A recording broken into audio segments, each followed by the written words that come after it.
the judge and the prosecutor who oversaw a major corruption investigation into people in the inner circle of President Recep Tayyip Erdoğan will face trial at the Supreme Court of Appeals as the court has agreed to accept an indictment charging them with misconduct. Prosecutor Muammer Akkaş and Judge Süleyman Karaçöl will appear before the 5th Criminal Chamber of the Supreme Court of Appeals for the first hearing of the case on November 25, Doğan news agency reported on August 7.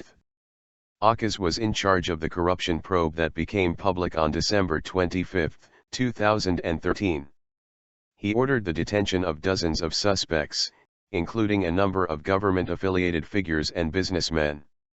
However, the Istanbul Police Department, which saw an extensive purge of its top officers following the first wave of the Graft probe, on December 17, did not comply with the order. Shortly after the order, the prosecutors involved in the December 25 investigation, including Akkaş, were removed from office on the grounds that they had abused their authority. The government assigned new prosecutors to the investigation who later dropped the charges against all suspects.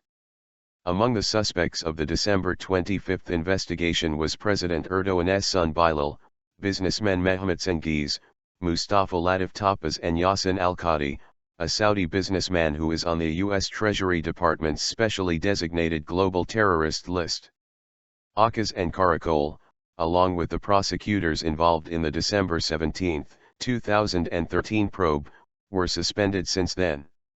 In March, the Second Chamber of the Supreme Board of Judges and Prosecutors, HSYK, allowed the prosecution of Akkaş and Karaçöl.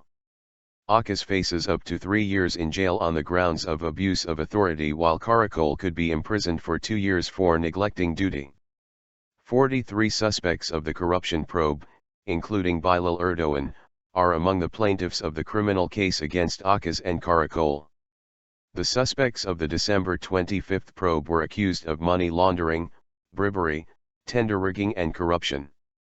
The organizations and companies that were also involved in these offenses were the Turquoise Group, owners of the Sabah Daily and the ATV station, the Bosphorus 360 Construction Company, BM, a Turkish discount grocer, the Prime Ministry Development Agency, the Kalyonka Group, the Istanbul Public Housing Corporation, KEPTA, the Istanbul Metropolitan Municipality, and the Foundation of Youth and Education in Turkey, Turcev, of whose executive board Bilal Erdoğan is a member.